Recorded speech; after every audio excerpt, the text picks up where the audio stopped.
con la segunda parte de la mañana. Va a empezar hablando Daniela sobre protocolos de vacación de sedación y después Cristian, que nos va a hablar de estrategias de no sedación. La dinámica es la misma que tenemos hasta ahora, una charla, y después vamos a abrir unos minutos para discusión entre todos. Así que... Bueno, en cuanto a los protocolos, digamos, de vacaciones de analgosedación, siempre hay que seguir, digamos, estrategias.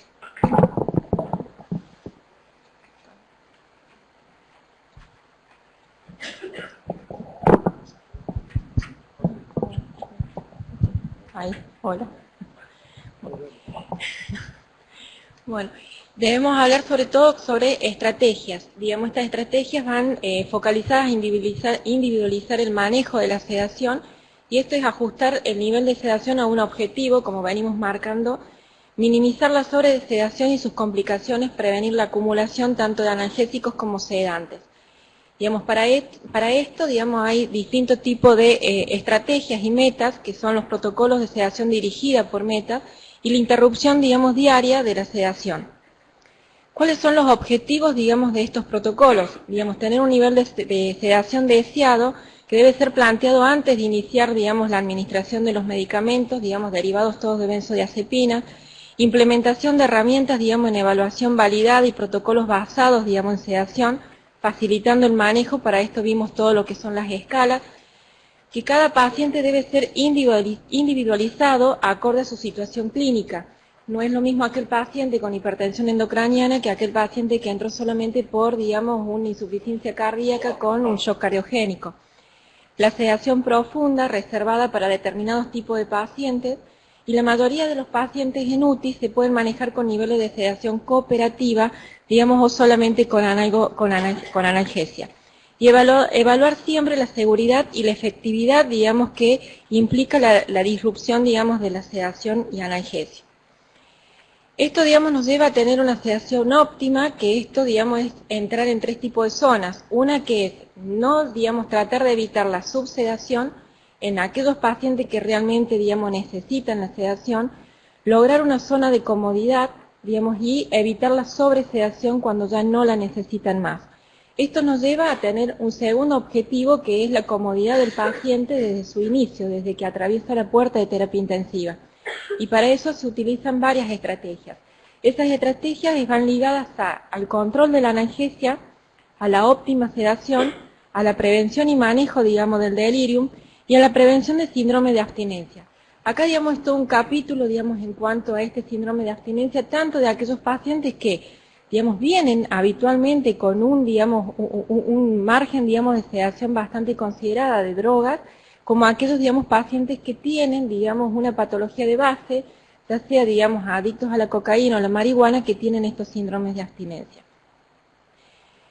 La bibliografía, digamos, remota, digamos, ya, digamos, desde el 2000, cuando CRES hace un primer, digamos, trabajo, que es el trabajo, un ensayo clínico aleatorizado, donde había 128 pacientes que se trataban con midazolam, propofol más morfina, donde mantenían un Ramsam de 3-4, y había una interrupción diaria a partir de las 48 horas, digamos, de su inicio, que era el grupo experimental, con una interrupción de la pseudoanalgesia según el juicio médico con un grupo control. Esto, digamos, estaba que en el grupo, digamos, control tenía un 7.3%, digamos, de ventilación mecánica con días de terapia intensiva, digamos, de 9.9, y las complicaciones iban a un 4%. Mientras que el grupo experimental, digamos, tenía 4.9, digamos, días de ventilación mecánica con días de terapia intensiva de 6.4. Esto, digamos, nos da que se encontró una disminución, digamos, en la duración de la ventilación mecánica, y en este esquema, digamos, no incrementó la tasa de extubación de los pacientes. Digamos, sí, digamos, quedaban totalmente afuera aquellos pacientes que estaban con distrés respiratorio, con hipoxemia refractaria, con shock tórax abierto o abdomen abierto, que era otro tipo de patologías también a considerar. Y el despertar se alcanzó con una escala de RAF que iba de 0 a -2. Digamos, toda esta población también estaba, digamos, ligada a estos trabajos de CRES, digamos, a lo que era la enfermedad arterial coronaria, o sea, y también los que sean insuficiencias cardíacas, en un grupo, digamos, bastante limitado de pacientes, que después lo seguían también con el tema de Holter, digamos, en cuanto, digamos, en el momento de la disrupción de la medicación, de la pseudoanalgesia, seguían, digamos, con, digamos, algunos holters para ver si hacían, digamos, algún tipo de eventos cardiovasculares. La revisión, digamos, en cuanto a las fuentes primarias, tenemos que, digamos, lo cual presenta un 24% de todas estas muestras, fue asociado a una estancia más larga en terapia intensiva, digamos, a aquellos pacientes que no se le hacía interrupción, un análisis de grupos de 18 pacientes con isquemia, digamos, y la isquemia no se incrementó notablemente durante la disrupción, digamos, de la pseudoanalgesia, y las evaluaciones con los monitoreos de Holter fueron a ciegas. Solo los pacientes de UCI fueron enrolados en este estudio, limitando, digamos, la extrapolación a pacientes críticamente enfermos en otros escenarios, o sea, no se hizo la disrupción en pacientes con distrés. Strom también, digamos, hace, digamos, un trabajo en el 2010, digamos, de disrupción que tiene, digamos, un resultado bastante importante, pero él sí, digamos, metodológicamente lo que tiene es que usaba enfermeros 1-1, después tenía, digamos, también, digamos, un control en el grupo de los pacientes que no, digamos, tenían sedación, digamos, estos pacientes tenían alguien que estaba al lado, digamos, continuamente. Y hay barreras para la implementación de estos, digamos, de este protocolo, digamos, de interrupción. Que hay ensayos más grandes que sean aleatorizados, controlados y que pueden ser necesarios para evaluar la factibilidad, digamos, de la disrupción. Y, digamos, sobre todo en los estudios, digamos, de CRES, que incluyen la autoextubación y retirada, digamos, de la ventilación entre los grupos, digamos, de control. La interrupción diaria digamos, de todo lo que es la infusión de sedantes y analgésicos para disminuir la dosis total administrada, digamos, de las drogas, tiene, digamos, un grado de recomendación fuerte con un nivel de evidencia 1B. Acá hay otro tipo de bibliografía, tanto en el 2004 como en el 2010, como en el 2011, digamos, que también, digamos, usan, digamos, lo que es la disrupción, digamos, de todo lo que sea pseudoanalgesia con valores bastante importantes.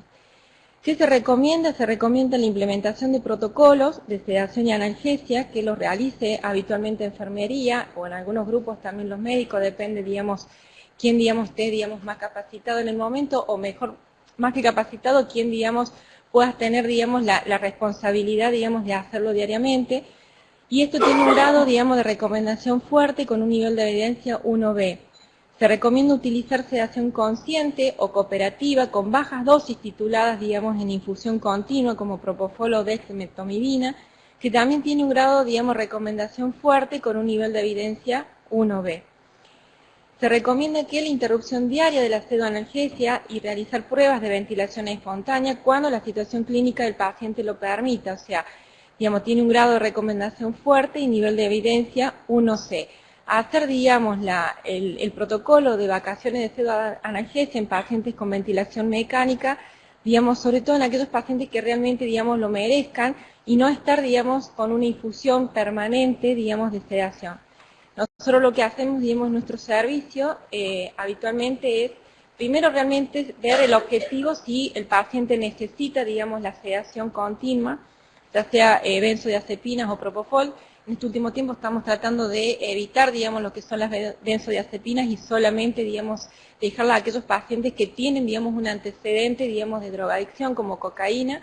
En otros pacientes no, salvo, digamos, y usamos mucho lo que es, digamos, propofol y remifentanilo con base primea. Entonces eso nos ha dado, digamos, un margen bastante importante en aquellos pacientes, digamos, que en cuanto a los días de ventilación mecánica. El promedio, digamos, habitualmente lo que tenemos es de 4 a 5 días de ventilación en aquellos pacientes realmente de acuerdo, digamos, a la patología de base.